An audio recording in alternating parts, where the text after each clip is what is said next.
उत्पत्ति 6 पर हमारे हिंदी बाइबल अध्ययन में आपका स्वागत है। इस अध्याय में हम नूह और महान बाढ़ की कहानी पर गौर करेंगे। उत्पत्ति 6 यह बताते हुए शुरू होता है कि मानवता परमेश्वर की दृष्टि में दुष्ट और भ्रष्ट हो गई थी, लेकिन इस अंधकार के बीच एक व्यक्ति था जिस पर ईश्वर की कृपा हुई, नूह। नूह एक धर्मी व्यक्ति था, अपने समय के लोगों के बीच निर्दोष था। यह नूह के माध्यम से था कि भगवान ने मानवता के अवशेष और पशु साम्राज्य को आसन्न बाढ़ से बचाने की अपनी योजना प्रकट की। परमेश्वर ने नूह को एक जहाज बनाने का आदेश दिया और उसे इसके आयामों और सामग्रियों पर विशिष्ट निर्देश दिए। यह संदूक मुक्ति का साधन, बाढ़ के पानी से शरण का साधन होगा। नूह की आज्ञाकारिता और विश्वास का परीक्षण किया गया क्योंकि उसने अपने आसपास के लोगों के उपहास और अविश्वास को सहन करते हुए परिश्रम पूर्वक जहाज का निर्माण किया। लेकिन नूह ने परमेश्वर की योजना पर भरोसा किया और दृढ़ रहा।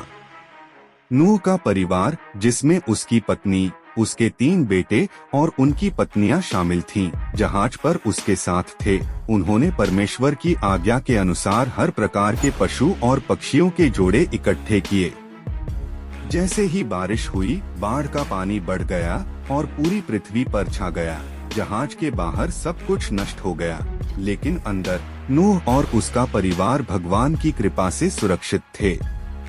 उन्होंने बाढ़ का पानी कम होने की प्रतीक्षा करते हुए 40 दिन और 40 रातें जहाज पर बिताईं।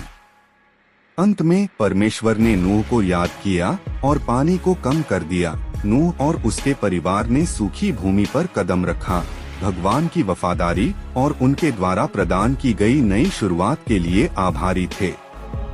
नूह की यह कहानी ईश्वर की दया, न्याय और प्रेम की एक शक्तिशाली याद दिलाती है। नूह और उसके परिवार को बचाने की उनकी योजना यीशु मसीह के माध्यम से मुक्ति की उनकी अंतिम योजना का पूर्वाभास देती है।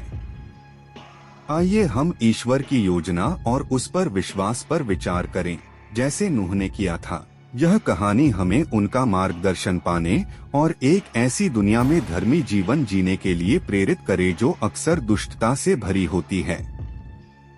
उत्पत्ति 6 पर इस हिंदी बाइबल अध्ययन के लिए हमसे जुड़ने के लिए धन्यवाद। यदि आपको यह वीडियो उपयोगी लगा तो कृपया अधिक जानकारीपूर्ण सामग्री के लिए हमारे चैनल की सदस्यता लें। अगली बार तक भगवान आपको भरपूर आशीर्वाद दें। YouTube